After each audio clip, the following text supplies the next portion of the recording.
The road to Hollow Creek doesn't just lead you away from the city. It leads you away from everything familiar. A fresh start, Daniel called it. He sat behind the wheel with a forced smile, his hands gripping the leather tube tightly. He wanted to believe this would save us. Laura didn't share his optimism. She watched the golden stalks sway in the wind, seeing them not as crops, but as a vast, suffocating ocean.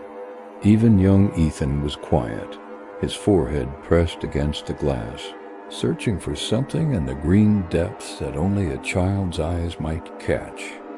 Then the house appeared, a weathered wooden farmhouse that seemed to lean away from the very ground it stood upon, as if it were recoiling.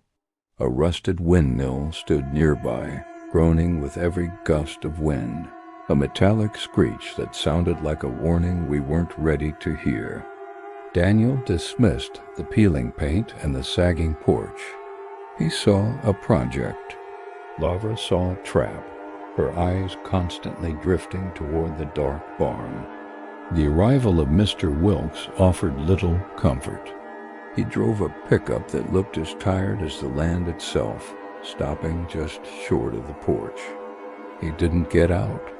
He just leaned his weathered face out the window, his eyes darting nervously toward the barn, then back to Daniel. He told us that quiet in these parts didn't mean peace. It meant something was waiting. Then, without another word, he drove away into the shadows. Night fell heavy and absolute. Daniel woke to a sound that shouldn't have been there, a metallic scraping coming from the direction of the barn. He grabbed his flashlight, the beam cutting through the cold night air as he walked toward the barn. The corn rustled like dry whispers around him. The heavy barn doors were wide open. He remembered closing them, locking them. Now they hung agape, inviting the darkness inside to spill out.